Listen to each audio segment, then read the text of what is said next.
To sit down and try to put into words what I remember about my mother and father is one of the hardest tasks I think I ever had to do.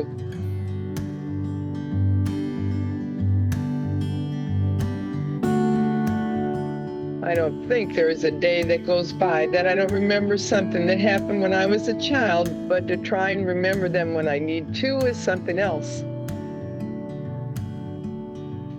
I can remember when Mother used to iron, and if we had any problems, that would be the perfect time to pull up a chair and sit down and discuss them. I can remember how she used to say, maybe you don't think you will ever get old and have to wear glasses, or maybe not be able to dance all night and be full of pep in the morning. And I can hear her saying that is what she thought when she was young, and her mother used to tell her the same thing. Now I have children, and when I hear them say, I'll never get tired when I get big, I can't but help remembering her words to me.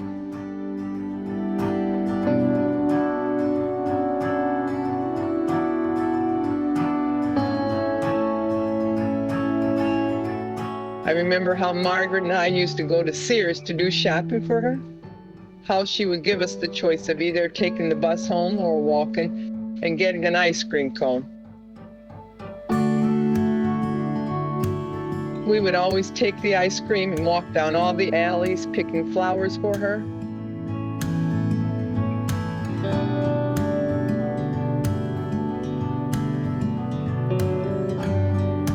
Then when I got old enough to have my own car, I don't think a Saturday night ever went by that mother and I didn't go shopping.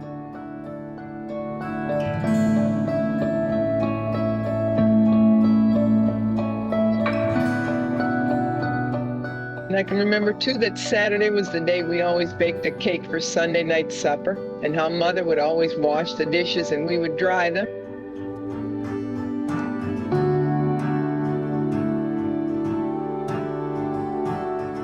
How she would always be home when we needed her. I'll never forget the first time she put on lipstick and went to the Rosary and Altar Society meeting, and I thought how funny it will be not to have her home at night.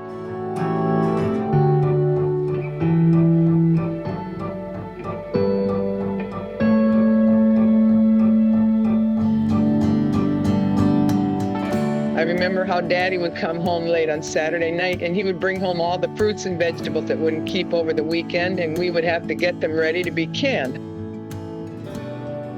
How I used to hate that job, and when I worked at the store, I found myself doing the same thing.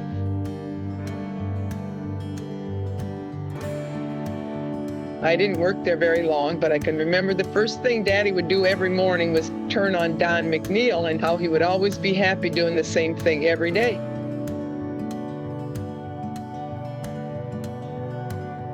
I remember how he would like to take us to the church picnics. I remember how much he liked to take us for a ride on Sunday, and we would end up at the store for supper, where we could have any kind of pop we wanted.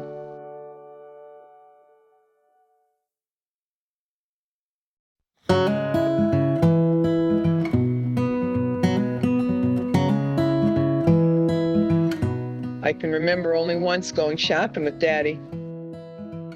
Margaret got a new white coat, and I wanted one so badly, although I didn't need it. And when I got home, he handed me a box. And there it was.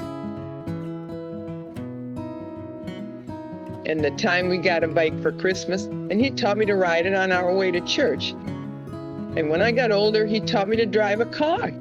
He said I could drive him down to the store, and when we got there, he said he had to stay for a while, and I better take it and go home.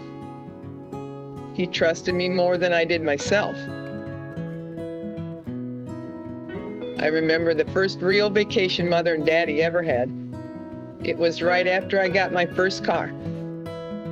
I don't know how I ever talked Daddy into leaving the store, or Mother into leaving Tim at home when he was only 3.